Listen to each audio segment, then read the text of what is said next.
ദൈവം ചെയ്ത അത്ഭുതങ്ങൾ മഹത്വം ദൈവത്തിന് കൊടുത്തോണ്ടാണ് അദ്ദേഹം ഷെയർ ചെയ്യുന്നത്. അപ്പോൾ ഒന്ന് ചിന്തിച്ച് നോക്കി, ആ അവസ്ഥയിലൂടെ കടന്നു പോകുന്ന പലരും ഒന്ന് ചിന്തിച്ച് നോക്കി. ആത്മഹത്യ ചെയ്യേണ്ടവർ, അല്ലെ വിഷം കുടിച്ച് മരിക്കേണ്ടവർ, അല്ലെ ഭർത്താവിനാൽ അല്ലെ പീഡിപ്പിക്കപ്പെടുന്ന തകർന്നു പോകേണ്ട എത്രയോ ജീവിതങ്ങൾ രക്ഷപ്പെട്ടതിൻ്റെ സാക്ഷ്യങ്ങളാണ് പ്രിയ ദേവദാസൻ പറഞ്ഞുകൊണ്ടിരിക്കുന്നത്. അപ്പോൾ ഒന്ന് ചിന്തിച്ച് നോക്കി, ഒരു പാസ്റ്റർ അല്ലെങ്കിൽ ഒരു വിശ്വാസ സമൂഹം അവർ ഈ വെളിച്ചത്തിലേക്ക് വരുമ്പോൾ ആ കുടുംബങ്ങളിൽ നടക്കുന്ന സമാധാനം ചിന്തിച്ച്, നിയമങ്ങൾക്ക് പോലും അല്ലേ, പോലീസുകാർക്കോ നിയമങ്ങൾക്കോ പോലും ഒരു ദുർഘട പാഠശാലയ്ക്ക് പോലും കൈകാര്യം ചെയ്യാത്തവരെയാണ് സമാധാനം എന്താ പറഞ്ഞ ഒരു ബ്ലൗസ് പീസ് പോലും പുള്ളി മേടിച്ചു തന്നിട്ടില്ല. ആ സ്ഥാനത്ത് ഇന്ന് സ്നേഹിക്കുന്നില്ലേ, കുടുംബത്തിൽ കുഞ്ഞുങ്ങളെ കരുതുന്നു. അപ്പൊ ഇതൊക്കെ ഒന്ന് ചിന്തിച്ച് നോക്കി. ഇതാണ് ഞങ്ങൾ ചെയ്യുന്ന സുവിശേഷം, റിയൽ സുവിശേഷം. ഞങ്ങൾ ഇതാണ് ചെയ്യുന്നത്. ഇത് മനുഷ്യൻ തെറ്റിദ്ധരിക്കപ്പെടുകയാണ്. കണ്ടില്ലയോ അവരിങ്ങനെയൊക്കെ ജീവിക്കുന്ന, അവർക്ക് കാറുണ്ട്, അല്ലെങ്കിൽ അവർക്ക് വീടുണ്ട്. ചിന്തിച്ച് നോക്കി എന്തുമാത്രം വില കൊടുത്ത്. ഷാനിപ്പാഷനൊക്കെ അറിയാമല്ലോ, നമ്മൾ ആദ്യ കാലങ്ങളിൽ ഞാൻ ആ തൊഴിൽ വിട്ടിറങ്ങിയ കാലഘട്ടങ്ങൾ അറിയാമല്ലോ, പാഷ തൊഴിൽ വിട്ടത്. എന്തെല്ലാം അനുഭവങ്ങളിലൂടെ പോയാൽ ഞങ്ങൾ ഇന്ന് ഈ ഒരു ലെവലിലേക്ക് പരിശുദ്ധാത്മ ഞങ്ങളെ കൊണ്ടുവന്നറിയാം. ഒന്ന് മനസ്സിലാക്കണമേ. പക്ഷെ അങ്ങനെയാണെങ്കിൽ ഇന്ന് ഭാര്യയും കുഞ്ഞുങ്ങളും ശുശ്രൂഷയിലുണ്ടോ? കൂടാതെ സഹായ ശുശ്രൂഷ ഉണ്ടോ? എങ്ങനെ സഭയുടെ പ്രവർത്തനം? 8 വർഷങ്ങൾക്ക് മുമ്പ് ഈ കേരളത്തെ നടുക്കിയ ഒരു സംഭവം ഉണ്ടായി. ഒരു അപ്പന് വിറകുവെട്ടുകാരന് ഈ വിറക് കീറി കൊടുക്കുന്ന ആള്, ആ മനുഷ്യന് ഭാര്യ സ്ഥിരം ഉപദ്രവിക്കും. ഒറ്റ മോനേ ഉള്ളൂ. അവൻ 10ാം ക്ലാസ്സിൽ പഠിക്കുന്ന, +1 പഠിക്കുന്ന കുഞ്ഞ. ഒരു ദിവസം അമ്മയെ അടിക്കുന്ന കണ്ട് ഇവൻ സഹിയിട്ടു. പുറകേക്കൂടെ ഒരു വിറകെടുത്തൊരു അടി അടിച്ചു. അപ്പം മരിച്ചുപോയി. കുഞ്ഞിനെ കൊണ്ട് ജയിലിലിട്ടു. അപ്പൊ ഞങ്ങൾ രാത്രിയിൽ ഈ മിനിസ്ട്രിക്ക് പോയി കഴിഞ്ഞാൽ അവിടെ ഈ രാത്രിയിൽ ആരെങ്കിലും പ്രാർത്ഥിക്കാനൊക്കെ വിളിച്ചാൽ, അന്ന് ആരും ചെറുപ്പമായോണ്ട് അങ്ങ് പോവും. ഇപ്പം പറ്റത്തില്ല. അപ്പൊ കിട്ടുന്ന സമയം ഇപ്പം എന്ന് പറഞ്ഞാല് ഇപ്പം രാത്രിയിലെ കണ്ണിന് സ്വല്പം കാറ്റ് പ്രായമായിട്ട് വരും. അപ്പം അതുകൊണ്ട് ഇപ്പോഴും ആഗ്രഹമുണ്ട്, ആരെങ്കിലും വിളിച്ചൊക്കെ പോവാന്ന് പറഞ്ഞാൽ പോവും. അത്രയേ ഉള്ളൂ. അപ്പം അവിടെ ചെന്നപ്പോൾ ഞങ്ങൾ വീട്ടിൽ ചെന്ന് പ്രാർത്ഥിച്ചു. ഒരു വീട്ടിൽ പ്രാർത്ഥിക്കാൻ പോയത് റബ്ബർ തോട്ടത്തിനകത്ത് വീട്ടിൽ ചെന്നപ്പോൾ ഡയബറ്റിക് ആയിട്ട് കാല് മുറിക്കാൻ പോകുന്ന മനുഷ്യന് വേണ്ടി പ്രാർത്ഥിക്കാൻ പോയത്. അത് കഴിഞ്ഞ് ഞങ്ങൾ വന്നപ്പോൾ ഒരു വീട്ടിലെ ഈ വീട്ടിലെ പയ്യനാ ജയിലിൽ കിടക്കുന്നു. അപ്പൊ പാസ്റ്റർ നമുക്കൊന്ന് കയറി പ്രാർത്ഥിക്കാം. പിതാവിനെ അടിച്ചു. അപ്പം കൂടെ മരിച്ചോ? ഇല്ല, പിതാവ് മരിച്ചു. ഇവനെ കേരളത്തിലെ പ്രമാദമായിട്ടുള്ള കേസ് വ്യക്തികൾ കിടക്കുന്ന ജയിലിനകത്ത് കൊണ്ട് മഞ്ചൂർ ജയിലിൽ പിടിച്ചിട്ടേക്കും. അപ്പോഴേ പറഞ്ഞു നമുക്ക് അവിടെ വീട്ടിൽ കയറി പ്രാർത്ഥിക്കാം. പക്ഷേ അപ്പം ഞങ്ങൾ നോക്കിയപ്പം സഹോദരി മാത്രമേ ഉള്ളൂ. രാത്രി 10 മണിയായി.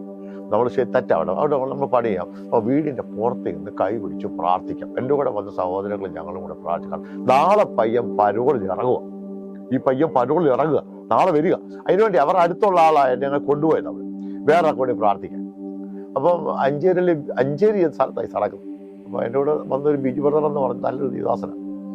അപ്പം ഞങ്ങൾ ആ വീട്ടിൻ്റെ ഫ്രണ്ടിൽ അവിടെ മാറി നിന്ന് കൈ ഓർത്ത് വിളിച്ച് പ്രാർത്ഥിച്ച്, കർത്താവേ ഈ കുഞ്ഞിറങ്ങി വരുമ്പോൾ അവന്റെ ഹൃദയത്തിൽ ദൈവാത്മാവ് പ്രവർത്തിക്കണം.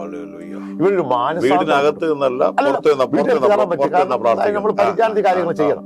പരിജ്ഞാനം ഇല്ലാത്ത കൊണ്ടായി പ്രശ്നങ്ങൾ വളർത്തുകൊണ്ട് ദൈവത്തിന്റെ കൃപ കർത്താവ് ചെയ്തു.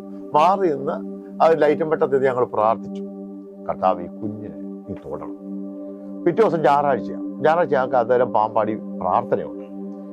അപ്പം ഇവന് വെള്ളിയാഴ്ച വൈകിട്ട് പ്രാർത്ഥിക്കുന്നു. ശനിയാഴ്ച ഈ പയ്യൻ പരോളിലിറങ്ങി വീട്ടിൽ വരുന്നു. കുളിക്കാനായിട്ട് ഈ ബിജു ബ്രദർ കടവിൽ ചെന്നപ്പം ഈ മകനും അവിടെ കുളിക്കാൻ വന്നു.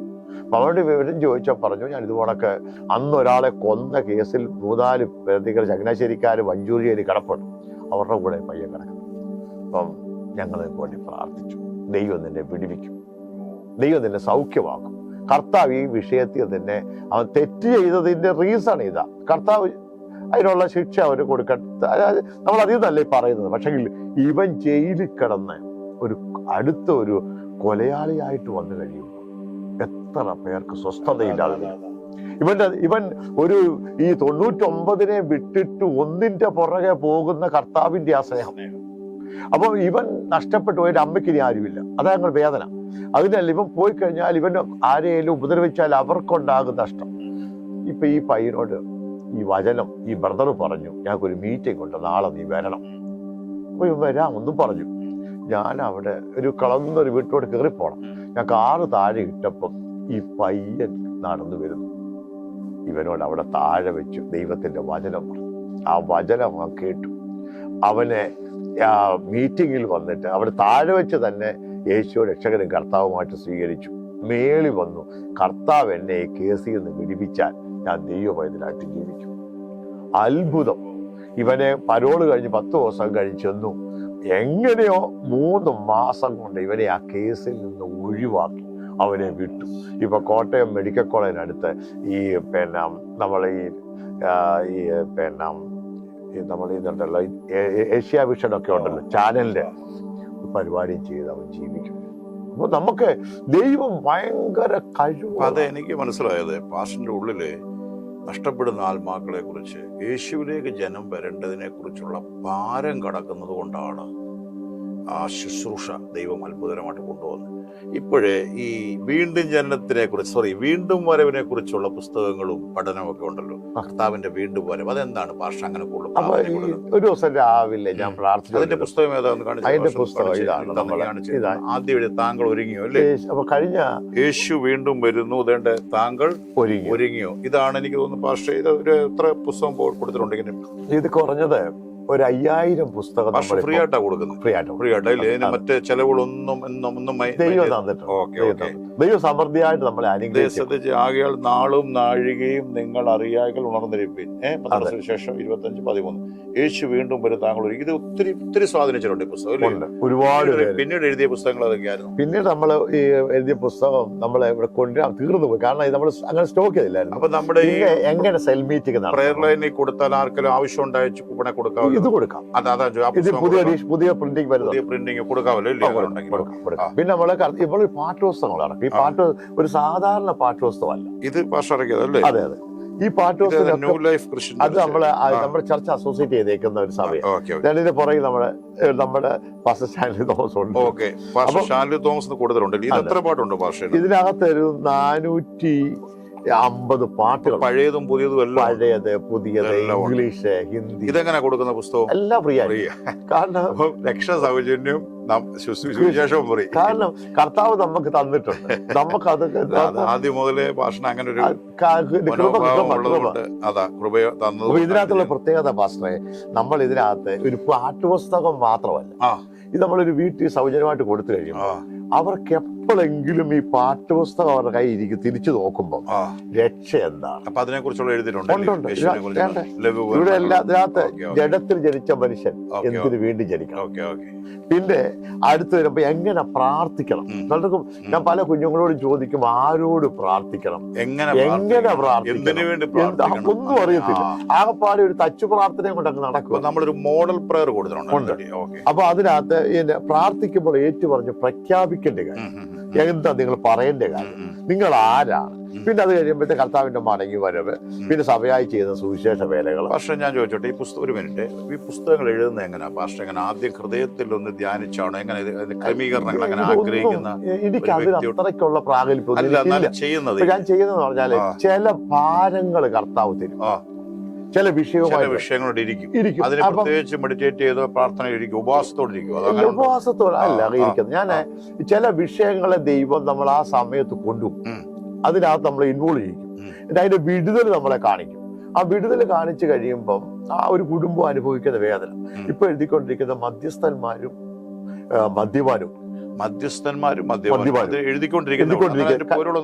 അതിന്റെ മധ്യസ്ഥന്മാർ ജനം പിതാവാൻ ദൈവത്തിനും മനുഷ്യനും മധ്യസ്ഥൻ ഒരുവൻ മാത്രം, യേശുക്രിസ്തു. അതാ ബൈബിൾ പഠിപ്പിക്കുന്നത്. അപ്പം ഈ നമ്മള് കർത്താവിന്റെ ഉയർപ്പിന് ശേഷം 10, 100, 200, 400 വർഷങ്ങളൊക്കെ കഴിഞ്ഞപ്പം ഓരോ വെളിപ്പാട് വന്നിട്ട് ഓരോരുത്തരിങ്ങനെ പഠിപ്പിച്ച് ഈ വചനത്തെ കൂട്ടിക്കളയും. കാരണം നമുക്കറിയാമല്ലോ, നമുക്കൊരു രാജകീയമായിട്ടുള്ള വസ്ത്രങ്ങളും രാജകീയമായിട്ടുള്ള നിയമങ്ങളും കോൺസ്റ്റന്റൈൻ ചക്രവർത്തി വിശ്വാസത്തിലേക്ക് വന്നിട്ടുണ്ട്. അപ്പൊ അത് എങ്ങനെ വന്നു എന്നാരും നോക്കാറില്ല. അവരിപ്പം ഈ പ്രാർത്ഥിക്കുന്ന ആരോടെ പ്രാർത്ഥിക്കുമ്പം നമുക്ക് യേശുവിനോട് പ്രാർത്ഥിക്കാം. വചനത്തിൽ വ്യക്തമായിട്ട് പറയുന്നു, പിതാവാൻ ദൈവത്തിനും മനുഷ്യനും മധ്യസ്ഥൻ. ഞാൻ പലരോട് സംസാരിക്കുമ്പോൾ പേരൊക്കെ ഒരു ക്രിസ്തീയ പേരായിരിക്കും. പക്ഷെ അവർ പ്രാർത്ഥിക്കുന്നത് യേശുവുമായിട്ടൊരു ബന്ധമില്ലാത്ത പ്രാർത്ഥനയാണ്. അവർക്ക് തോന്നിയ പോലെ പ്രാർത്ഥിക്കും. അപ്പൊ ഇത് പ്രാർത്ഥിക്കുമ്പം ഇതിന്റെ പുറകിൽ പ്രവർത്തിക്കുന്ന ഒരു ശക്തിയുണ്ട്. പിശാചിന് ശക്തിയുണ്ടല്ലോ. അപ്പൊ അതുകൊണ്ടാണല്ലോ ഏദൻ തോട്ടത്തിൽ പോയിട്ട് ഹൗവയെ സ്വാധീനിക്കാൻ 2 പേര് മാത്രമുള്ളപ്പോ സ്വാധീനിച്ചു. അവര് ദൈവം ആക്കിയവരായിരുന്നു. അപ്പൊ സ്വാധീന ശക്തിയുള്ള പൈശാചിക മേഖലകളുണ്ട്. അപ്പൊ അങ്ങനെയുള്ളപ്പോ പ്രാർത്ഥന എങ്ങനെ പ്രാർത്ഥിക്കണം എന്നുള്ള കാര്യങ്ങള്, രക്ഷയെക്കുറിച്ച്, ദൈവിക നീതിയെ, ഇപ്പൊ ഒരു പാട്ടുപുസ്തകം നോക്കുന്ന ഒരാൾക്ക് തുറക്കുമ്പോഴൊക്കെ ഈ ഭാഗങ്ങള് അവർക്ക് അല്ലേ ഒരു സുവിശേഷം കേൾക്കുന്ന പോലെ അവർക്ക് മനസ്സിലാക്കാൻ അല്ലേ? അതാണ് അതിന്റെ പറഞ്ഞത്. പിന്നെ ഇതിനെന്താ പ്രാധാന്യം കൊടുക്കുന്നത്? അല്ല പക്ഷേ ഈ കർത്താവിന്റെ 2ാം വരവിനെ കുറിച്ച്, കർത്താവിന്റെ 2ാം വരവ് എന്ന് പറഞ്ഞു കഴിഞ്ഞാൽ പറയുന്ന പ്രസംഗങ്ങളിലെല്ലാം പ്രാധാന്യം കൊടുക്കുന്ന ഒരു മനുഷ്യൻ നമ്മളെ ഭൂമിയിലാക്കിയിരിക്കുന്നത് കർത്താവിന്റെ വരവിൽ കൂടെ ചേർക്കപ്പെടാൻ. അപ്പൊ നമ്മളോട് കർത്താവ് തൻ ഗംഭീര 1 Thessalonians 4:16-17 പറയുന്നു, കർത്താവ് തൻ ഗംഭീരനാദത്തോടും പ്രധാന ദൂതന്റെ ശബ്ദത്തോടും ദൈവത്തിന്റെ കാഹളത്തോടും കൂടെ സ്വർഗത്തിൽ നിന്ന് ഇറങ്ങി വരുമ്പോൾ ക്രിസ്തുവിൽ മരിക്കുന്ന മൃതന്മാർ ഉയർത്തെഴുന്നേൽക്കുകയും ജീവനോട് ശേഷിക്കുന്നവർ അവനോടൊപ്പം. കൂടുതലും ഈ ഫ്യൂണറൽ സ്ഥലങ്ങളിൽ മാത്രം പറയാനാണ് പലരും ഇത് ഇഷ്ടപ്പെടുന്നത്. പക്ഷെ അല്ലാതെ തന്നെ എല്ലാ സഭകളിലും എല്ലായിടത്തും ഇത് പ്രസംഗിക്കപ്പെടണം അല്ലേ? എവിടൊക്കെ നമുക്ക് സാഹചര്യങ്ങൾ ദൈവം തരുമോ. കാരണം ഇപ്പൊ ഞാൻ മരിച്ചാൽ എന്നെ സംബന്ധിച്ച് കർത്താവ് വന്നു. ഞാൻ മരിച്ച് പൊടിയിൽ നിദ്ര കൊള്ളുക, പൊടിയിൽ നിദ്ര കൊള്ളുന്നവർ അവരെ പറ്റി ആദ്യം വെളിപ്പാട് വന്നപ്പോഴും പ്രയത്നത്തിൽ നിന്ന് വിശ്രമിച്ച് പ്രവൃത്തിയുമായിട്ട് പോവുക. എങ്ങോട്ടാ പോകുന്നത്? അപ്പൊ ഈ പോകുന്നത് നമ്മൾ ഇപ്പൊ കർത്താവ് വന്നു കഴിഞ്ഞാൽ നമ്മൾ നേരെ പ്രവൃത്തിയുമായിട്ട് പോകുന്ന യേശുവിന്റെ കൂടെയാണ്. മരിക്കുന്ന ഇപ്പൊ ഒരു ട്രാക്ട് നമ്മൾ ഏറ്റവും കൂടുതൽ ഫാസ്റ്റ് ആയിട്ട് പോയിക്കൊണ്ടിരിക്കുന്ന ഒരു ട്രാക്ട് ഉണ്ട്. ഇതാ മരണശേഷം മനുഷ്യൻ എവിടെ? മരണശേഷം ഒരു ജീവിതമോ മനുഷ്യൻ എവിടെ? ഇത് ഭാഷ എഴുതിയാണല്ലേ? കൈ കൊടുത്ത് കർത്താവ് കൃപ വന്നിരുന്നു. ഒരു 10,000-കണക്കിന് കോപ്പികള് പോവുക. എന്താ വായിക്കുന്ന മനുഷ്യന് ഭയങ്കര മരണശേഷം എവിടെ പോകും? വ്യക്തമായിട്ട് ഭാഷണത്തിൽ എഴുതിയിരിക്കുന്ന റെഫറൻസോടുകൂടി തന്നെ നമുക്ക് പറയാനുള്ളത് ബൈബിൾ, അതായത് പ്രൂവ് ചെയ്യുന്ന ബൈബിളിലൂടെ തന്നെ, ആർക്കും തർക്കിക്കാനില്ല അല്ലേ? ഇതിനകത്ത് കറക്റ്റ് ബൈബിളിൽ ഞാൻ ചിന്തിക്കായിരുന്നു, ഞാൻ സുവിശേഷം പറയുന്ന ആളാണെങ്കിലും പ്രസംഗിക്കുന്ന ആളാണെങ്കിലും ദൈവം ഓരോരുത്തർക്ക് സഭകളിൽ വ്യത്യസ്തമായ കൃപകൾ ആ ലെവലിലേക്കാണ് അല്ലേ? ഞാൻ ക്രൂസൈഡും കൺവെൻഷനും ലെവലിലേക്കാണ് സുവിശേഷം അറിയിക്കുന്നത്. വ്യത്യസ്തമായിട്ടോ. God bless you. പറഞ്ഞ ഭാഷ. അവിടെ നമ്മളെ നമുക്ക് യേശു ക്രിസ്തുവിന്റെ അടിസ്ഥാനപ്പെട്ട് നമ്മൾ മുന്നോട്ട് പോകുമ്പോൾ കർത്താവിന്റെ വരവ് ഇമ്പോർട്ടന്റ്. നമ്മൾ ഈ ഒരുങ്ങുന്നതെല്ലാം ക്രിസ്തുവിനോട് ചേരുവാൻ. അപ്പം ഇന്ന് ഞാൻ മരിച്ചാൽ എനിക്ക് പിന്നെ പ്രവർത്തിക്കാനുള്ള സമയം കഴിഞ്ഞു. അപ്പൊ ഞാൻ ഈ ലോകത്തിൽ ജീവിക്കുമ്പോൾ എന്റെ ലക്ഷ്യം, എന്റെ ജീവിതകാലത്ത് കർത്താവ് വരും. കർത്താവ് വന്ന് എന്നെ ചേർക്കും. കർത്താവ് വരുമ്പോൾ കൈവിടപ്പെട്ടു പോയി കഴിയുമ്പോൾ ഉള്ള കോൺസിക്വൻസ്, എതിർ ക്രിസ്തുവിന്റെ വാഴ്ചയിൽ ആ പീഡനങ്ങൾക്കകത്ത് 666 മുദ്ര, ആ മുദ്ര ഏറ്റില്ല, ഭക്ഷണത്തിന് പോലും പറ്റിക്കാൻ പറ്റുന്നില്ല. അപ്പൊ വല്ലാത്തൊരവസ്ഥയിലേക്ക് പോവും. ഇതിനെപ്പറ്റി ആ ഗൗരവം ആരും പറഞ്ഞു കൊടുക്കുന്നില്ല. അതിനാണ് ഇത് സൗജന്യമായിട്ട് ഈ പുസ്തകം നമ്മൾ കൊടുക്കുന്നത്. കാരണം ഇതിന് പൈസ മുടക്കാൻ നിവൃത്തിയില്ലാത്ത, വായിക്കാൻ ആഗ്രഹമുള്ള ഒരു മനുഷ്യൻ പോലും നഷ്ടപ്പെട്ടു പോകല്ലേ എന്നുള്ള അത്ര വിലയാണ്. അതുകൊണ്ടല്ലേ ഈ TV നമ്മൾ പവർ വിഷനകത്തും പിന്നെ ഹാർവസ്റ്റിന്റെ അകത്തും ഒക്കെ നമ്മൾ ശുശ്രൂഷിക്കാറുണ്ട്. ഇത് ഒറ്റ കാര്യമേ ഉള്ളൂ, വല്ല വിധേനയും നരകത്തിലേക്ക് ഒരാൾ പോകരുത്. അതാണ് നമ്മൾ ആഗ്രഹിക്കുന്നത്. ഏത് വിധേനയും അത്രേ ഉള്ളൂ. അതല്ലേ തന്റെ ഏകജാതനായ പുത്രനിൽ വിശ്വസിക്കുന്ന ഏവനും നശിച്ചു പോകാതെ അല്ലേ നിത്യജീവൻ പ്രാപിക്കേണ്ടത് അവനെ നൽകുവാൻ ലോകത്തെ സ്നേഹിച്ചിരിക്കുന്നു. അത്രയും സ്നേഹിച്ച് നമ്മൾ ഒരു മനുഷ്യൻ അറ്റ്ലീസ്റ്റ് അവൻ ലൂക്കോസിന്റെ സുവിശേഷം 16-ാം അധ്യായം ഒന്ന് വായിച്ചാൽ മതി.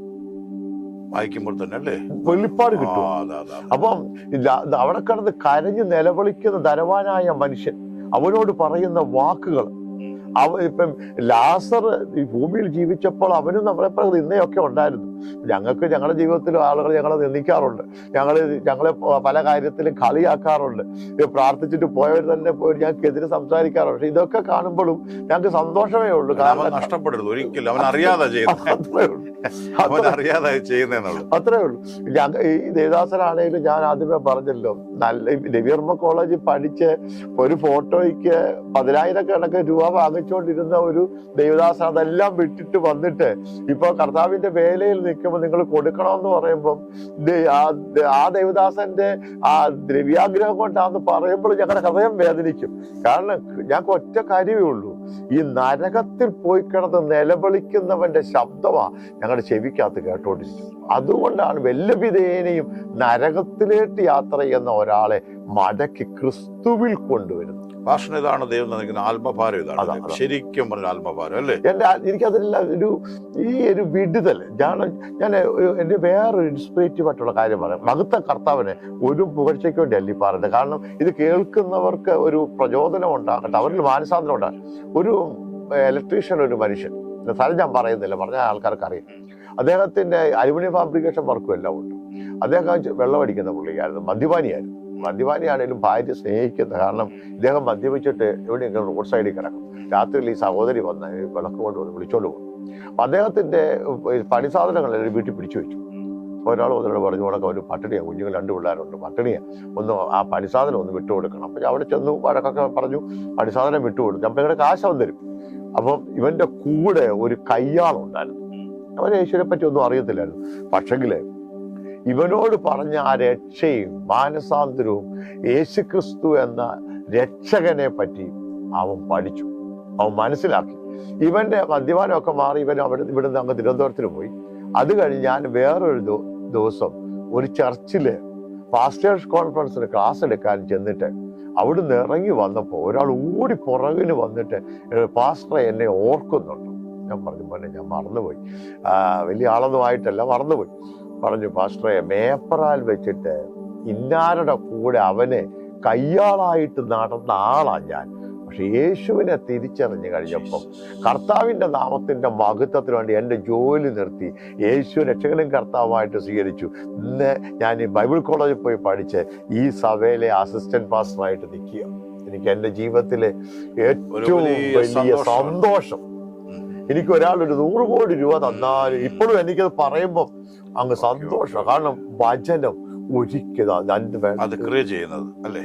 അതുകൊണ്ടാണ് പറഞ്ഞത്, നിന്റെ അപ്പത്തെ ഏറിയ വെള്ളത്തിൽ ഏറിയ കാലം കഴിഞ്ഞാലും അല്ലേ. പക്ഷെ അതുപോലെ ദൈവം നൽകിയിരിക്കുന്ന, നമ്മുടെ ഒരു വൈൻഡപ്പ് ചെയ്യാൻ അതിലേക്ക് വരികയാണ്. അപ്പൊ നമുക്ക് ദൈവം നൽകിയിരിക്കുന്ന ഭാവി പദ്ധതികളും ദർശനങ്ങളും എന്തുവാ? ഇനി ഭാവിയിൽ ചെയ്യാൻ ഈ പുസ്തകങ്ങൾ എഴുതുന്ന കാര്യം പറഞ്ഞല്ലോ, പിന്നെ ട്രാക്ട്, സഭയെ കുറിച്ച് ഇനിയും ദൈവം, ഇപ്പൊ നമ്മൾ പ്രായമൊന്നും പറയണ്ട. കാരണം മോശയെ സംബന്ധിച്ച് 80 തുടങ്ങുന്നത് കാലേബ് ഇല്ലയോ? ഞാൻ പറഞ്ഞേക്കുന്ന ഒരു 10-30 വർഷം കൂടെ എനിക്ക് കർത്താവിന്റെ വേലയാണെന്നാ ഞാൻ പറയുന്നത്. അല്ല, ഞാൻ എന്റെ പിള്ളേരോട് പറഞ്ഞ കാര്യം എന്റെ കൊച്ചുങ്ങളോട് പറയും, ഒരു 500 വർഷം ഞാൻ ജീവിച്ചു. കാരണം എനിക്കിപ്പം പിന്നെ ഭൂമിയിൽ അത് വേല തികയ്ക്കാനുണ്ടെങ്കിൽ ഒറ്റ പ്രാർത്ഥനയുണ്ട്, കർത്താവിന്റെ ഇഷ്ടമില്ലാത്ത ഒരു ദിവസം എനിക്ക് വേണ്ട. കാരണം ഞാൻ എന്താണെന്ന് അറിയാം പക്ഷേ, ഞാൻ എൻ്റെ 60ാമത്തെ വയസ്സിൽ അവരെനിക്ക് ഇതുണ്ടല്ലോ, നമ്മുടെ മൊമെന്റോ, നമ്മുടെ പാസ്റ്റേഴ്സ് ഫെലോഷിപ്പിൽ തന്നപ്പോൾ അവർ തന്ന വചനം കാലേബിന്റെ വാക്യമാണ്. എനിക്ക് 40ാമത്തെ വയസ്സിൽ ഇറങ്ങി പുറപ്പെട്ടപ്പോഴുള്ള ആരോഗ്യം ഇന്നും ഉണ്ട്. 80ാമത്തെ വയസ്സിൽ ഹെബ്രോൻ മല എനിക്ക് നമ്മുടെ മനസ്സാണ് ആരോഗ്യം. ഞാൻ ദൈവത്തോട് പറഞ്ഞു, കർത്താവ് വൈകി എന്നെ വിളിച്ചത്. ഭാഷണം അറിയാമല്ലോ, നമ്മളൊക്കെ കുറച്ച് ഇതായിട്ടാണ് വന്നത്. അപ്പൊ എനിക്ക് എൻ്റെ കണ്ട് 1999-2000 കാലഘട്ടത്തിലാണ് വരുന്നത്. 26 വർഷത്തോളമായി നമ്മളെല്ലാം. ഭക്ഷണിക്കുന്ന ആ കാലഘട്ടമായിരുന്നു. ഓക്കെ, എന്നാലും 1-2 വർഷം നമ്മള്. അപ്പം ഇനി ഒത്തിരി കാര്യങ്ങൾ ചെയ്യാനുണ്ട്. ഞാൻ ദൈവത്തോട് 30 വർഷമാണ് ചോദിച്ചേക്കുന്നത്. കാരണം നമുക്ക് എനിക്ക് ഒത്തിരി കാര്യങ്ങൾ ഇനി ചെയ്യാനുണ്ട്. നമ്മളിപ്പം ഒരു പകുതി ഒരു 25 വർഷം ശുശ്രൂഷിച്ചു. ദൈവം ഇനിയും ദൈവം അതിനുള്ള ബലം തരണം. ദൈവത്തോട് ചോദ്യം വേറെ ഒന്നിനുമല്ല, കുഞ്ഞുങ്ങളെ, മക്കളെ, കൊച്ചുമക്കളെ കാണാമെന്നല്ല, അതൊക്കെ ദൈവം തന്നിട്ടുണ്ട്, കാണും. അപ്പുറത്തേക്ക് ശുശ്രൂഷയുടെ വ്യാപ്തിക്ക് വേണ്ടി. ഓക്കെ, ഭക്ഷണ പാടത്തെ എന്തോ ഭാവി പദ്ധതികൾ? എന്റെ ഭാവി പദ്ധതി കർത്താവിന്റെ വരവിനെ പറ്റി ഇനി വീണ്ടും TV മിനിസ്റ്റർ തുടങ്ങാൻ പോകും. TV minister. കാരണം അത് എനിക്ക് ഉള്ളതെന്ന് പറഞ്ഞാൽ, ആ മിനിസ്ട്രി എല്ലാം അങ്ങോട്ട് തുടങ്ങി കഴിയുമ്പോൾ നമ്മൾ അറിയാത്ത ഇടങ്ങളിൽ ഒരിക്കൽ പോലും ഈ TVക്ക് റെസ്ട്രിക്ഷൻ ഇല്ലല്ലോ. എല്ലാ വീട്ടിലും TV ഉണ്ട്, പരിമിതിയില്ല. ചെല്ലാവുന്ന സ്ഥലങ്ങളിലെല്ലാം. കാരണം ഈ പ്രാർത്ഥനയ്ക്ക് പോകാനെന്ന് ആൾക്കാർക്ക് പറയാം, TV കാണല്ലെന്ന് ആർക്കും പറയാൻ പറ്റില്ല. അപ്പൊ അതുപോലെ തന്നെ എൻ്റെ ജീവിതത്തിൽ ഉണ്ടായി. നമ്മൾ ഒരിക്കൽ പോലും പ്രതീക്ഷിക്കാത്ത വീടുകളിൽ നിന്ന്, പാസ്റ്ററെ ഞങ്ങൾ കർത്താവിനെ പറ്റി കേൾക്കുന്നു, കർത്താവിനെ പറ്റി അറിയും, മെസ്സേജ് കൊണ്ട് അറിഞ്ഞു എന്നൊക്കെ പറഞ്ഞ് അവരെ ഞങ്ങളിപ്പോൾ യേശുവിനോട് പ്രാർത്ഥിക്കുന്നൊക്കെ പറയുമ്പോൾ അങ്ങ് ഈ ഒറ്റ കാര്യമേ ഉള്ളൂ, യേശുവിനെ പറ്റി അനേകരോട് പറയും. തന്നിരിക്കുന്ന വിളി എന്തോ, മെയിനായിട്ടുള്ള വിളി ശുശ്രൂഷയെ കുറിച്ച് പറയുമ്പോൾ എന്തോ വിളി മെയിനായിട്ട് കർത്താവിന്റെ വരവിലേക്ക് ഒരു കൂട്ടം ജനത്തെ ഒരുക്കിയെടുക്കുക എന്നുള്ളതാണ് അല്ലേ? ഒന്ന് പറഞ്ഞ പോലെ ദൈവമേ വേറെ ഒന്നുമല്ല, നല്ലവനും വിശ്വസ്തനുമായ ദാസനെ നീ അല്പത്തിൽ വിശ്വസ്തനായിരുന്നു, വേറെ എന്റെ പിതാവിനാൽ അനുഗ്രഹിക്കും. ആ ഒരു വിളി വേറെ ഒന്നുമല്ല. എന്ത് നേടിയാലും ആ ഒരു ഇമ്പമായ ശബ്ദം കേൾക്കണം, അല്ലേ? ദൈവത്തിന്റെ കൃപയാല് ദൈവം എനിക്ക് എല്ലാം തന്നു. എനിക്കെല്ലാം കർത്താവ് തന്നു, ചോദിച്ചതിലും നിനച്ചത്. വേറെ കാര്യമുണ്ട്, വലിയൊരു തൊഴിലല്ലേ അന്ന് മെഡിക്കൽ ഫീൽഡ് എന്ന് പറഞ്ഞാല്. തുടങ്ങി ഞാൻ ഓർമ്മയുണ്ട്, ഞാനവിടെ വന്നിട്ടുണ്ട്. ആ സ്ഥാപനത്തില് ചാത്തങ്കരി അല്ലായിരുന്നു ആ സ്ഥാപനം നടത്തിക്കൊണ്ടിരുന്ന ഓഫീസെല്ലാം തിരുവല്ലയിലായിരുന്നു. കടകൾ അല്ല, മറ്റേ ഹോൾസെയിലിന്റെ അവിടെ ആയിരുന്നു ചാത്തങ്കരി. ഹോൾസെയിൽ അവിടെ ഗോഡൌൺ ആയിരുന്നു. അല്ല, ഞാനിവിടെ വന്നിട്ടുണ്ട്. അന്ന് എത്ര 3-4 സ്റ്റാഫൊക്കെ ഇല്ലായിരുന്നു. 5-6 പേര്. ആ ലെവലിൽ നിന്ന് ഒരു വില കൊടുത്താ നമ്മളത് വിട്ടത്, അല്ലേ? അപ്പൊ കർത്താവ് അതിന്റെ എല്ലാം ദൈവം എല്ലാം നടത്തി. പക്ഷെ അതിൽ തൃപ്തിപ്പെട്ട് ഇനി വാർദ്ധക്യം അല്പം അങ്ങനല്ല, ഇനിയുള്ള സമയവും അതെ ഓടി തീർക്കുന്ന കർത്താവിന്റെ മാർഗിലോട്ടായി. അത്രേ ഉള്ളൂ. നമ്മള് ഇപ്പം അല്ലാതെ കുറച്ചേരം ഞാൻ വിശ്രമം ചോദിക്കാറുണ്ട്. എന്റെ കുഞ്ഞുങ്ങളൊക്കെ വഴക്ക് പറയും, ഇനി വിശ്രമിക്കല്ലോ, എന്തിനാ പ്രസംഗിക്കുന്നത്? അത് കാരണം മറ്റൊന്നുമല്ല, എനിക്ക് ഈ ചെവിക്കകത്ത് മൂളിച്ചുണ്ട്, കാര്യമായിട്ടുള്ള. പക്ഷെ എനിക്ക് എന്നെ തളയ്ക്കാൻ ദുഷ്ടപിശാചിന് പറ്റത്തില്ല. ഞാൻ നിക്കത്തില്ല. കാരണം അതുപോലുള്ള മണ്ഡലങ്ങളിലാണല്ലോ ശുശ്രൂഷിക്കുന്നത്. അപ്പൊ അതിനെ നമ്മള് അങ്ങനെയുള്ള പ്രയാസങ്ങളുണ്ട്. പക്ഷെ അവിടെ ആ റെസ്റ്റ് നമുക്കുണ്ടല്ലോ. ആ റെസ്റ്റ് നമുക്ക് ഒത്തിരി ബലഹീനത കൊണ്ടുവരുത്തേ ഉള്ളൂ. നമ്മൾ ആക്റ്റീവ് ആയിരിക്കണം. എന്റെ ഡോക്ടർമാരെ കൊണ്ട് പറയിപ്പിക്കും, അപ്പൊ ഉറക്കം പ്രസംഗിക്കല്ലേ. എനിക്കറിയാം, യേശുവേ എന്ന് പറയാൻ തുടങ്ങിയാ പിന്നെ കൺട്രോൾ ഇല്ല. പിന്നെ എനിക്ക് ഒറ്റ കാര്യമേ ഉള്ളൂ, ചർച്ചിലാണേലും ചോദിക്കും, എന്തിനാ ഇത്രയും ഉറക്കം പ്രസംഗിക്കും, എന്താ ഇത്ര സമയം? ഞാൻ ഇവിടെ ചോദിച്ചു, ചർച്ചയുടെ വിശ്വാസത്തോട് ചോദിച്ചു, ഏത് സാധനത്തിനാണ് ഈ വോൾട്ടേജ് കൂടുകയും കുറയും? കറണ്ട് ഉള്ളിടത്തില്ലേ വോൾട്ടേജ് കൂടുകയും കുറയുകയും ചെയ്യുന്നത്? അകത്ത് ആത്മാവുണ്ട്, എന്ത് ചെയ്യും? നമ്മൾ എത്ര കൺട്രോൾ ചെയ്യണമെന്ന് പറഞ്ഞാലും ഞാൻ ശുശ്രൂഷിക്കുന്ന ഘട്ടങ്ങളിൽ ശരിക്കും ശബ്ദം എടുക്കും. അപ്പം ദൈവം നമ്മുടെ അകത്ത് പരിശുദ്ധ ദൈവത്തെ കുറിച്ച് പറയുമ്പോൾ ഞാൻ ചോദിക്കട്ടെ, ഫുട്ബോൾ കളി കഴിഞ്ഞ് വരുന്ന പുള്ളിക്ക് തൊണ്ട ചിന്തിച്ച് നോക്കി. അപ്പൊ അവർക്കെന്തോ ക്രിക്കറ്റ് കളി കഴിഞ്ഞ് വരുന്നവരുടെ ശബ്ദം എങ്ങനെ? തൊണ്ട. നമുക്ക് വേണ്ടി ജീവനെ തന്നതിന് വേണ്ടി നമ്മൾ ഘോഷിക്കണ്ടേ? നമുക്ക് എന്തോ പരിമിതിപ്പെടുത്താനാ? നമുക്ക് ദൈവം എല്ലാം തന്നിട്ടും നമ്മളെ ഇപ്പോഴും ജഡത്തിന് വേണ്ടി, ലോകത്തിന് വേണ്ടി ഓടുക. എനിക്ക് കുറേയേറെ പൈസ ഉണ്ടാക്കാം, എനിക്ക് ആത്മാക്കളുടെ വിടുതൽ കണ്ട് സന്തോഷിക്കാൻ പറ്റത്തില്ല. എന്നെ കർത്താവ് ക്ഷണിക സന്തോഷം അത്രേ ഉള്ളൂ. കാശ് ഞാൻ പണ്ട് ഞാൻ 1 ലക്ഷം രൂപയ്ക്ക് വേണ്ടിയാണ് പ്രാർത്ഥിച്ചത് കാണാൻ. പക്ഷേ ഇതൊക്കെ ഇത്രയേ ഉള്ളൂ എന്നുള്ളത് മനസ്സിലായി. പക്ഷെ ദാവീദ് പറഞ്ഞൊരു വാക്കില്ലേ, ധാന്യവും വീഞ്ഞും വർദ്ധിച്ചപ്പോൾ അവർക്കുണ്ടായതിലും അധികം സന്തോഷം നീ എന്റെ ഹൃദയത്തിൽ നൽകി. എന്ന് വെച്ചാൽ ലോകത്തിലെ എന്തെല്ലാം മഹത്വം ഉണ്ടെങ്കിലും അതിനപ്പുറത്താണ് ദൈവത്തിലൂടെ ലഭിക്കുന്നില്ല, ദൈവിക വാഗ്ദത്തം കൂടെ ലഭിക്കുന്ന സന്തോഷം. വൈഫ് ഒന്ന് പരിചയപ്പെടുത്ത. എന്റെ വൈഫ് ടീച്ചറായിരുന്നു. എന്റെ സുവിശേഷീകരണ പ്രവർത്തനത്തിലും ആത്മീകവും ഭൗതികത്തിലും എന്നോട് ചേർന്ന് ദൈവം തന്ന ഒരു അനുഗ്രഹിക്കപ്പെട്ട സഹോദരി. ഏത് കാര്യം, ഒരു കാര്യം പറഞ്ഞാൽ നോ പറയും. എന്നോട് എവിടെ രാത്രി പോകണോ വരും, ഏത് വീട്ടിൽ പോകണം. ഞങ്ങൾ പോകുന്ന വീട്ടിൽ എല്ലായിടത്തും ഞാൻ സിഗരറ്റ് കിട്ടുന്നത്. അല്ലെങ്കിൽ ചിലപ്പോ അത് പുള്ളിക്കാരത്തി ഒരു പാവത്തെ പോലെ എല്ലാത്തിനും ആൾക്കാർ കൊടുക്കാൻ. ഇപ്പൊ ഞങ്ങൾക്ക് മാങ്ങ കിട്ടി എല്ലാം അച്ചാറിട്ട് വെച്ചേക്കുക. ഈ ചർച്ചിലാണെങ്കിലും എവിടെയെങ്കിലും മീറ്റിംഗ് ഉണ്ടെങ്കിലും കൊണ്ട് പിള്ളേരെ ഏൽപ്പിച്ചേക്കുന്നത് എനിക്ക് പ്രസംഗിക്കാനാണെങ്കിൽ പുള്ളിക്കാരത്തി സഹായപരോ. പുള്ളിക്കാരത്തി എല്ലാ വേളയിലും ചത്ത് കെട്ടി കിടന്ന് ചെയ്തോളും. എന്നെ ആഹാരം ഉണ്ടാക്കി കൊടുക്കും. അങ്ങനെ ഒരു ഒരു അനുഗ്രഹിക്കും. പിന്നെ കുഞ്ഞുങ്ങൾ എന്റെ മിനിസ്ട്രിക്ക്. കുഞ്ഞുങ്ങൾ എത്ര പേരാ? 2 മക്കള്. അവർക്ക് 3 കൊച്ചുമക്കളുണ്ട് അനുഗ്രഹിക്കപ്പെട്ട. അപ്പൊ എല്ലാരും ദൈവത്താൽ അനുഗ്രഹിക്കപ്പെട്ടവരാണ്. പിന്നെ മൂത്ത മോന് അമേരിക്കൻ കമ്പനിയിലെ എഞ്ചിനീയറാണ്. ഇപ്പൊ ദൈവം ഞങ്ങൾക്ക് തൊടുന്ന എല്ലാ അത്ഭുതമാണ്. പറയാൻ വന്ന ഒരു 5 ദിവസം ഇടാൻ തീരത്തില്ല. അപ്പൊ അവൻ നാട്ടിൽ വരുന്നത് അപ്പാടെ ഒക്കെ താമസിക്കണം. വീട്ടിൽ വരുമെന്ന് പറഞ്ഞപ്പം അവരുടെ കമ്പനി സ്വർഗത്തിലെ അപ്പച്ചൻ ഹൈദരാബാദിൽ തുടങ്ങി. അപ്പൊ അവരുടെ കമ്പനി തന്നെ ഹൈദരാബാദിൽ തുടങ്ങി അവന് ജോലി, വർക്ക് അറ്റ് ഹോം. വീട്ടില് ഞങ്ങൾ അടുത്തടുത്ത് താമസിക്കണം. എപ്പോ വേണേ ഓടി വരാൻ പറ്റും. നമ്മുടെ ഇളയ മോന് അവന് സിവിൽ എഞ്ചിനീയറാണ്. പേര് മൂത്ത ആള് പിന്നെ ഇവാന, എലിജാബ, പിന്നെ നമ്മുടെ നോറ. ഇവരെല്ലാം ഈ കൊച്ചുങ്ങളാണെങ്കിലും പാടാനും പ്രാർത്ഥിക്കാനും 119 പാടാനും. ഇപ്പൊ മൂത്ത മോള് അവള് 4ാം ക്ലാസ്സിൽ പഠിക്കുക ഇവാന. 119 സങ്കീർത്തനം ഏതാണ്ട് ഇപ്പൊ 10-36 വാക്യം വരെ കാണാൻ ഒറ്റയടിക്ക് പറയും. എല്ലാം അങ്ങനെ കൃപ, കർത്താവിന് മഹത്വം. മക്കളും വിശ്വാസത്തിലാണ്. ഇളയ മോന്റെ വർഷിപ്പ് ലീഡറാണ്. മൂത്ത ആളാണ് ICP പെന്തിക്കോസ് ചർച്ചിൽ. അവനെ പിന്നെ തിരുവല്ലയിൽ ഒരു ചർച്ചില് ദൈവത്തിന്റെ കൃപയാൽ കർത്താവ് വേലയുമായിട്ട് നിൽക്കുന്നു. പ്രസംഗിക്കും. ICPF എന്നൊരു സംഘടനയുണ്ട് യൂത്തിന്റെ ഇടയ്ക്ക്. അപ്പൊ അതിന്റെ പിന്നെ പത്തനംതിട്ടയിലെ സെക്രട്ടറിയാണ്. അല്ലല്ല, മൂത്ത ഷിജു മൂത്ത ആള്, ഷോൺ ഇളയാള്, മൂത്ത മോള് പിന്നെ ഇളയൊരു, എനിക്ക് 2 മരുമക്കളില്ല, 2 ടിജുമോളും ജൂലിയ മോളും. എനിക്ക് മക്കളില്ല, അതുകൊണ്ട് അങ്ങനെ. പിന്നെ 2 കുഞ്ഞുങ്ങൾ. അവരെല്ലാവരും ദൈവത്താൽ അനുഗ്രഹിക്കപ്പെട്ടവരായിട്ട് ദൈവവേലയിലായിരിക്കുന്നു. ഇപ്പൊ പിന്നെ ശാരീരികസ്ഥിതി ദൈവകൃപയാൽ ശുശ്രൂഷ പോകുന്നതിന് അങ്ങനെ മറ്റു ബുദ്ധിമുട്ടുകളൊന്നും ദൈവം വരുത്തിയിട്ടില്ല. എന്നെ തടയാൻ ലോകത്തിലെ ഒരു അസുഖത്തിനും പറ്റത്തില്ല. പൗലോസ് പറഞ്ഞത് ദൈവം അനുകൂലമാണെങ്കിൽ എന്റെ റോൾ മോഡൽ കർത്താവ് കഴിഞ്ഞാൽ ഞാൻ ഫോക്കസ് ചെയ്യുന്ന പൗലോസിലാണ്. കാരണം പിന്നെ നമ്മൾ കണ്ടിട്ടില്ലേ, ഇപ്പൊ തന്നെ ഈ ആർട്ടിമിസ് 4 ഏപ്രിൽ 1 പോയിട്ട് 11 വന്നു. അപ്പൊ അതിനകത്ത് വിക്ടർ ഗ്ലോവർ എന്നൊരു സഞ്ചാരി ഉണ്ടായിരുന്നു. അപ്പൊ അദ്ദേഹത്തെ നമ്മുടെ പിന്നെ ഇവര് ഇന്റർവ്യൂ ചെയ്തപ്പോൾ അദ്ദേഹം പറഞ്ഞൊരു കാര്യം, പാപത്തെ മറികടന്ന് സ്വർഗത്തിലേക്ക് പോകാൻ അവസരം നൽകുന്ന പേടകം ഇതല്ല, യേശു ക്രിസ്തു.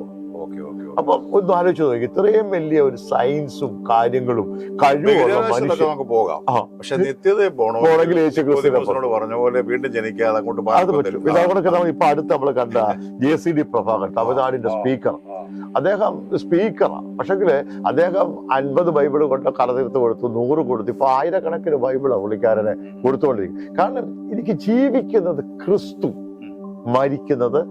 മരിക്കുവോളും കർത്താവിന് വേണ്ടി ഓടി, അതായത് എരിഞ്ഞടങ്ങുക, കർത്താവിന് വേണ്ടി തീരുക ചിലവഴിക്കുക. അതാ നമ്മളെ പറ്റി കർത്താവ് ആഗ്രഹിക്കുന്നത്. നമുക്കറിയാമല്ലോ, നമ്മുടെ ജമീമ റോഡ്രിക്സ്, ആ ക്രിക്കറ്റ് കളിച്ച കൊച്ച്, ICC ക്രിക്കറ്റ് കളിച്ചപ്പോ ഒരു ഇന്റർവ്യൂ നടത്തിയപ്പോഴത്തേക്ക് അവള് പറഞ്ഞ ഒരു കാര്യം വേണുണ്ട്, ഐ താങ്ക് ജീസസ്.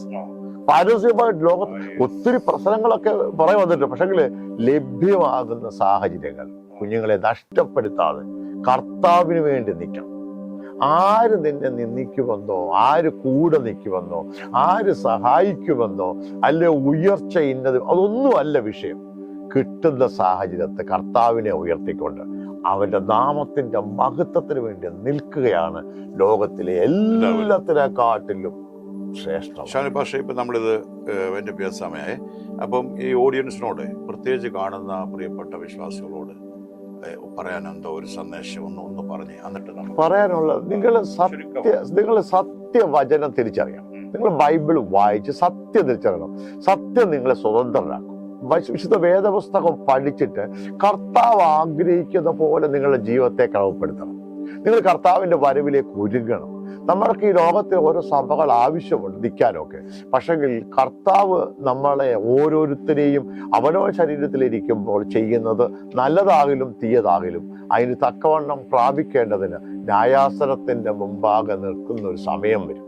അതിനു മുമ്പ് ദൈവമക്കൾക്ക് പ്രതിഫലം വീതിക്കുന്ന ഒരു സമയമുണ്ട്. ആ സമയത്തിൽ നല്ലവരും വിശ്വസ്തരുമായ ദാസനെ എന്നുള്ള വിളിക്ക് യോഗ്യമാം വണ്ണം കർത്താവിന്റെ വചനപ്രകാരം ജീവിതത്തെ ക്രമപ്പെടുത്തിക്കൊണ്ട് വിശുദ്ധിയോട് പ്രാർത്ഥനയോട് നമുക്ക് നൽകിയിരിക്കുന്ന താലന്തിൽ ഈ 5 കൈയ്ക്കും ഈ 5 കഴിവുകളുണ്ട്. അതുപോലെ ദൈവമക്കൾക്ക് വ്യത്യസ്തമായ കഴിവുകളുണ്ട്. ഓരോരുത്തർക്കും കഴിവുകളുണ്ട്. പാടാനും പ്രാർത്ഥിക്കാനും ഭക്ഷണം ഉണ്ടാക്കി കൊടുക്കുവാനും. ആ കഴിവുകളൊക്കെ ഞാനോ കുറയണം. യോഹന്നാനെ പോലെ കർത്താവ് വളരണം. ഒരു വാക്കൊന്ന് പ്രാർത്ഥിച്ചു. പ്രിയ പിതാവേ, ഞങ്ങൾ യേശുവിന്റെ നാമത്തിൽ നിന്റെ അഭിഷക്തന്മാരായി ഞങ്ങൾ ഒരുമിച്ച് ഈ കുഞ്ഞുങ്ങൾക്ക് വേണ്ടി പ്രാർത്ഥിക്കുന്നു. അവരുടെ ജീവിതത്തിൽ കർത്താവേ അങ്ങയുടെ വെളിച്ചം, വചനത്തിന്റെ വെളിച്ചം അവരുടെ എല്ലാ മേഖലകളിലും വെളിപ്പെട്ടു വരണമേ എന്ന് പ്രാർത്ഥിക്കുന്നു. കർത്താവ്, ഈ മെസ്സേജ് കേൾക്കുന്നവരൊക്കെ രോഗത്താൽ ഭാരപ്പെടുന്നവരുണ്ട്, ജോലി സംബന്ധമായ വിഷയത്തിൽ ഭാരപ്പെടുന്നവരുണ്ട്, കുടുംബജീവിതത്തിൽ തകർന്ന കുടുംബജീവിതത്തിലായിരിക്കുന്നവരുണ്ട്, മദ്യപാനത്തിലായിരിക്കുന്നവരുണ്ട്. പക്ഷെ ഇവരെ എല്ലാം വിടുവിക്കുവാൻ കർത്താവേ അങ്ങ് മതിയായ ദൈവമാകുന്നുകൊണ്ട് സ്തോത്രം. ഇപ്പോൾ തന്നെ അവരായിരിക്കുന്ന ഇടങ്ങളിൽ ഒരു വലിയ വിടുതല് കർത്താവെ അനുഭവിച്ചറിയത്തക്കവണ്ണം ദൈവിക ശക്തി ഓരോ മക്കളുടെ മേൽ പകരണം. അവർ ജീവിക്കുന്നത് ക്രിസ്തുവിന് വേണ്ടിയും അവരുടെ അധ്വാനങ്ങൾ ദൈവരാജ്യത്തിന്റെ വിശാലതയ്ക്ക് വേണ്ടിയും മറ്റുള്ളവരെ സ്നേഹിക്കുവാൻ ആ സ്നേഹത്തിന്റെ പൂർത്തീകരണം ഈ കുഞ്ഞുങ്ങളിലൂടെ വെളിപ്പെട്ട് വരട്ടെ. ദൈവ സമാധാനത്താൽ ഈ മക്കളെ കർത്താവ് കാക്കണം. ഈ മിനിസ്റ്റർ ചെയ്യുന്ന കർത്താവ് ഞങ്ങളുടെ അഭിഷക്ത ദൈവദാസൻ ഷാജി പാട്രിക് പാസ്റ്ററെ ഓർത്ത് പ്രാർത്ഥിക്കുന്നു. ഇതിനു വേണ്ടി പ്രവർത്തിക്കുന്ന ഓരോ കുഞ്ഞുങ്ങൾക്കായിട്ട് പ്രാർത്ഥിക്കുന്നു. അവരെ കർത്താവ് മാനിക്കണം. എന്റെ നാമത്തിൽ ഒരു ഗ്ലാസ് തണ്ണീര് കൊടുത്താൽ അതിന് പ്രതിഫലം ഉണ്ടെന്ന് പറഞ്ഞ കർത്താവേ, കർത്താവേ, ഞങ്ങൾ ഒരുമിച്ച് ഈ മക്കളെ അനുഗ്രഹിക്കുന്നു. ഇവർ അനുഗ്രഹിക്കപ്പെടും കർത്താവേ. ഞങ്ങളുടെ ശുശ്രൂഷ കേൾക്കുന്ന ഓരോ കുഞ്ഞുങ്ങളും അനുഗ്രഹിക്കപ്പെട്ടിരിക്കുന്നതിനായിട്ട് നന്ദി.